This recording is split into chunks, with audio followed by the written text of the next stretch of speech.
నమస్తే, welcome to Leo. మనతో ఉన్నారు సీనియర్ జర్నలిస్ట్ హేమ్ సుందర్ గారు. సార్ నమస్తే. నమస్తే. జర్నలిస్ట్ సాయి అని చెప్పి వాస్తవానికి విషం కక్కుతూ మెగాస్టార్ చిరంజీవి వల్లే ఇప్పుడున్నటువంటి ఒక డాక్టర్లకి చెడు పేరు వస్తుందని చెప్పి మాట్లాడడం కానీ, లేదా ఐబొమ్మ చేసింది కరెక్ట్ అని చెప్పేసి అనడం కానీ, ఇవన్నీ మాట్లాడుతూ వస్తున్నాడు. కానీ దీనికి రాజకీయాలకు ముడిపెడుతూ ఎప్పుడూ లేనట్టుగా ఇప్పుడే సినిమాలకి పెద్ద ప్రాధాన్యత ఇచ్చేసి సినిమా రేట్లు పెంచుకునేలా చేశారు. దానివల్ల ఎవరైతే సినిమా చూసే ప్రేక్షకుల కడుపు కొడుతున్నారని చెప్పి మాట్లాడుతున్నారు. వాస్తవానికి ఇది ఇప్పుడు మొదలైందా, ఎప్పటి నుంచి వస్తుందా? మొత్తానికి జర్నలిస్ట్ సాయి మాటలను ఎలా చూడాలంటే ఏం చెప్తారు? అంటే ప్రతి ఏ విషయానికైనా రెండు పార్శ్వాలు ఉంటాయండి. మనం వాదించగలిగే సత్తా ఉంటే, మన న్యాయబద్ధంగా మనలో ఆ టాలెంట్ ఉంటే ఖచ్చితంగా నమ్మించేలాగా మనం ఏటైనా మాట్లాడచ్చు. ఏదో ఒక పార్టీ వైపు కొమ్ము తీసుకుని ఆ పరంగా మాట్లాడచ్చు, లేదా ఇటు పక్కన మాట్లాడచ్చు. చూసేవాళ్ళు నిజంగా నమ్మేస్తారు. కానీ జనానికి తెలుసుగా ఇప్పుడు మంచి ఏది చెడు ఏది అనేది. ఇప్పుడు సాయి మాట్లాడింది నేనేది చూడలేదు, కానీ జనరల్గా అయితే ఇప్పుడు ఠాగూర్ సినిమానే అనుకుందాం. సపోజ్ ఠాగూర్ సినిమాలో డాక్టర్ల మీద కాన్సెప్ట్ తీసుకున్నారు, అది ఓకే. కానీ అంతకు ముందు కూడా ఇలాంటి కాన్సెప్ట్ మీద చాలా సినిమాలు వచ్చినాయిగా. ఇప్పుడు పాత సినిమాల్లో కూడా ఆ తరహాలోనే ఉన్నాయి. ఇప్పటికీ కూడా చాలామంది సెకండ్ ఒపీనియన్, థర్డ్ ఒపీనియన్ చేసుకుంటున్నారు ట్రీట్మెంట్ పరంగా చూసుకుంటే. అలాగని చెప్పి డాక్టర్లు అందరూ దోషులు అంటాం కూడా కరెక్ట్ కాదు. మంచి వాళ్ళు ఉండరు దాంట్లో కూడా. ఇక్కడికి వచ్చేసరికి మరి ఇప్పుడు ఐబొమ్మ రవి విషయం తీసుకుంటే దీన్ని సోషల్ మీడియాలో ఒక వర్గం దీనికి వత్తాసు పలుకుతూ ఆయన హీరోని చేస్తున్నారు. ఓ పక్క గవర్నమెంట్ ఏమో అరెస్ట్ చేసి అతన్ని ఇప్పటిదాకా పైరసీపదంగా పెద్ద భూతంలాగా చూపించుకున్నారు కాబట్టి పట్టుకున్నప్పుడు అందరూ మెచ్చుకోవాలి కదా. అట్లాంటిలా ఇప్పుడు అతను హీరోగా చేసి ఒక వర్గం ప్రజ తయారైంది. ఐబొమ్మరావుకి ఇంత కెపాసిటీ ఉందా అంటే దీని వెనకాల రాజకీయ శక్తులు పనిచేస్తున్నాయి అని అనుకోవాల్సి వస్తుంది. అంటే ఈ విధంగా మనం ఇతను సపోర్ట్ ఇస్తే అది వేరే విధంగా వెళ్తుందని కూడా కావచ్చు. ఒక ఇష్యూ జరిగిందంటే దాని వెనకాల రాజకీయ శక్తులు చేరుతున్నాయి అనేది మనకు అర్థమవుతుందండి. అంటే వాస్తవానికి ఇక్కడ మీరు అన్నట్టుగా గతంలో కూడా మనం విశ్వక్సేన్ సినిమాకి సంబంధించి చూసుకుంటే లైలా అనే సినిమాకి సంబంధించి దాంట్లో పృథ్వీ ఎవరైతే జనసేన పార్టీకి సంబంధించిన పృథ్వీ ఎవరైతే ఉన్నారో వైసీపీ పార్టీకి సంబంధించి విమర్శించారని చెప్పేసి ఒకరోజు ముందే హెచ్డి ప్రింట్ రిలీజ్ చేస్తా అని చెప్పేసి అంత పని చేశారు వాళ్ళు. అదేవిధంగా చూసుకుంటే అంతకుముందు అత్తారింటికి దారే సినిమా కూడా 2 రోజుల ముందే సినిమాని బయటికి రిలీజ్ చేశారు విత్ హెచ్డి ప్రింట్. అంటే ఖచ్చితంగా ఇక్కడ ఏదో రాజకీయ శక్తులు అయితే ఖచ్చితంగా పనిచేస్తున్నాయని చెప్పి, అదే జర్నలిస్ట్ సాయి మాట్లాడింది కూడా రాజకీయ పరంగా కూడా ఇది జరుగుతుందని చెప్పేసి రాజకీయాలు ఇన్వాల్వ్ చేయడాన్ని ఎలా చూడాలంటారు? దీని వెనకాల మనం మాట్లాడుతున్నప్పుడు కూడా ఐబొమ్మ రవి వెనకాల ఐబొమ్మ రవి అనే వ్యక్తి ఒక పావు మాత్రమే. వెనకాల పెద్ద తలకాయలు చాలా ఉండొచ్చు. పైగా కావాలని ఇప్పుడు పలానా హీరో మీద మనం ద్వేషం పుట్టించాలంటే, అతను హీరోని దెబ్బతీయాలంటే ఇలాంటి వాళ్ళని పావులుగా ఉపయోగించుకునే శక్తులు కూడా ఉంటాయిగా. ఇప్పుడు పవర్ స్టార్ సినిమా రిలీజ్ అవుతుంది, పవర్ స్టార్ సినిమాని దెబ్బట మీరు ఆన్లైన్లో పెట్టేసేయండి అని చేయొచ్చు కదా, మీకు ఎంత కావాలో అంత ఇస్తాం, ఇలా చేస్తారు. ఇప్పుడు తమిళ్ రాకర్స్ అనే సినిమా వచ్చింది, దాంట్లో కూడా ఆడు 300 కోట్లు పెట్టి నిర్మాత సినిమా తీస్తుంటే ఆ సినిమాని నువ్వు రిలీజ్ చేస్తున్నావు అని చెప్పి హెచ్చరించి మరి ప్లాన్ చేస్తారు. మరి ఇది ఎలా జరుగుతుంది? వెనకాల అండదండలు ఖచ్చితంగా ఉంటాయి వాళ్ళకి. గవర్నమెంట్ మందే మేము చూసుకుంటాం, నీకేంటి అని చెప్పొచ్చు. ఎప్పటి నుంచో దొరుకుతున్న వ్యవహారమే. ఇవాళ ఐబొమ్మ రవి ఇవాళ వ్యక్తి కాదు, ఎప్పటి నుంచో ఉన్న వ్యవహారమే. ఐబొమ్మ రవి లేకముందు కూడా సినిమాలు ఉన్నాయి. అప్పుడు కూడా మరి ఒక ఐబొమ్మ రవి ఒకడే కాదని నేను అనుకుంటున్నా. పెద్ద సైన్యం ఉంది దాని వెనకాల.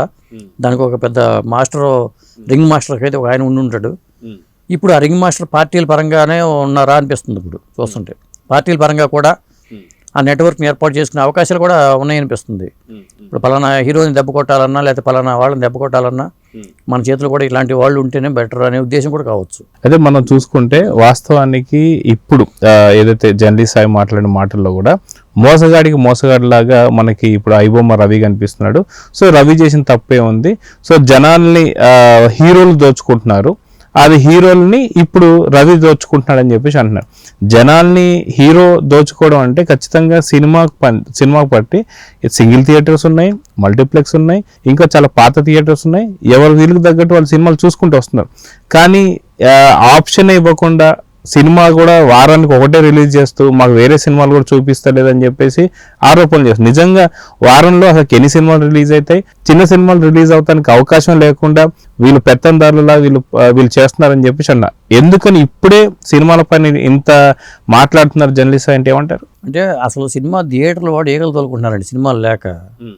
ఈగలు తోలుకుంటున్నప్పుడు ఒక హీరో సినిమా వస్తే ఆ సినిమానే వేస్తారు, అది పండగ చేసుకుంటున్నారు. ఎప్పుడు పెద్ద హీరో సినిమా వస్తే వాళ్ళ థియేటర్లు పండగ. ఎందుకంటే కనీసం థియేటర్లో బిజినెస్ జరగాలన్నా ఆ సినిమా ఉంటేనే అవుతుంది తప్పితే మిగతా చిన్న సినిమాల వల్ల అసలు థియేటర్లోకి చాలా మూసేసే పరిస్థితి వచ్చేసింది. కాబట్టి అది అబద్ధం అది ఇక్కడ. కాబట్టి ఒక సినిమాని ఆడించుకుంటున్నారంటే వాళ్ళు ఆ సినిమా ద్వారా ఆ ఇమేజ్ ద్వారానే సంపాదించుకుందామని తాపత్రయం తప్పితే వేరే ఏమీ కాదు. ఇక హీరోల రెమ్యునరేషన్ పరంగా చూసుకుంటే హీరోలు అనే మాట ఏంటంటే వాళ్ళు ఇస్తున్నారు కాబట్టి మేము తీసుకుంటున్నాం, డిమాండ్ అండ్ సప్లై ఇది. వాళ్ళు మరి 10 మంది లైన్లో నిలబడుతున్నప్పుడు నిర్మాతలు పలానా హీరోతో 10 మందికి న్యాయం చేయాలంటే నా రేటు పెంచుకుంటాను నేను, ఎవరు ఇస్తారో కెపాసిటీ ఎంత ఉంది ఇవ్వండి అంటారు ఆయన. డబ్బు ఎవరికి చేతండి. కాబట్టి వాళ్ళు రెమ్యునరేషన్ పెంచుకోవడం తప్పేం కాదు. ఆ వ్యవస్థ మారాలంటే ఆ రోజు వచ్చినప్పుడు మారుతారేమో కానీ డిమాండ్ అండ్ సప్లై కాబట్టి డిమాండ్ ఉంది కాబట్టి ఆ రెమ్యునరేషన్ ఇస్తూ ఉంటారు. దాని డబ్బు ఎవరికి వచ్చినా కాదని అనరు కదా. అయితే అదిగాక మనం చూసుకుంటే టాలీవుడ్ హీరోలు ఎవరైతే ఉన్నారో ఇప్పుడు చిరంజీవి గారితో పాటు అటు మహేష్ బాబు గారు కావచ్చు, ప్రభాస్ కావచ్చు, లేదంటే మన జూనియర్ ఎన్టీఆర్ కావచ్చు, అల్లు అర్జున్ కావచ్చు, రామ్ చరణ్ కావచ్చు, మంచి మంచి సినిమాలు తీసి పాన్ ఇండియా సినిమాల్లో వీళ్ళ అంటే తెలుగు స్థాయి ఏంటి అనేది, తెలుగు సత్తా ఏంటనేది చూపిస్తున్నారు కాబట్టి వాళ్ళకి అంత రెన్యుమరేషన్ ఇస్తున్నారు. అదే మిగతా ఏదైతే మన బాలీవుడ్ లో చూసుకున్నా మిగతా అంతకుముందు పెద్ద పెద్ద సూపర్ స్టార్స్ కూడా సరిగ్గా సినిమాలు లేక అయిపోతున్నారు. ఈ టైంలో తెలుగు సినిమాలు హవా నడుస్తున్న టైంలో తెలుగు సినిమా పైన విషయం కక్కడం ఎలా చూడాలంటారు? ఇప్పుడు తెలుగు సినిమానే చేసేస్తుంది కాబట్టి అది కరెక్ట్ కాదు. తెలుగు సినిమాకి ఎందుకంటే మనం కూడా ఎంకరేజ్మెంట్ ఇవ్వాలండి. మన రాజమౌళి గారి గురించే రకరకాలుగా మాట్లాడుతున్నారు మన మీడియాలో. రాజమౌళి మనవాడు అనుకుని మనం సపోర్ట్గా మాట్లాడాలి కదా. అట్లా కాకుండా రాజమౌళి గారిని కూడా ట్రోల్ చేసే పరిస్థితి వచ్చేసింది. కాబట్టి మనవాళ్ళని మనమే కించపరుచుకుంటున్నాం. అదే మనకున్నది అది. అదే మీకు కన్నడ వాళ్ళు కానీ తమిళ వాళ్ళు కానీ వాళ్ళకి భాషాభిమానం ఉంటుంది. వాళ్ళని ఎక్కడ వాళ్ళు అసలు కించపరుచుకోరు, ఎక్కడ చేయరు అట్లా. కానీ మన వాళ్ళు ఏంటంటే మనకు చిన్న తప్పు దొరికినా లేదా ఇది జరిగినా ఆయన ఏదో వారణాసి ఈవెంట్లో ఇట్లా అన్నారని చెప్పి దాని మీద ఎంత ట్రోల్ జరిగిందో చూసాం. ఇక్కడే జరుగుతుంది కానీ వేరే చోట అట్లా ఉండదు జనరల్గా. కాబట్టి సినిమా ఇండస్ట్రీ పరంగా ఇప్పుడు అసలు ఇండియన్ సినిమానే బతుకుతుంది మన వాళ్ళ వల్ల. ఒకనొక టైంలో బాలీవుడ్ సినిమాలో హవా నడిచేది మనం చూసాం.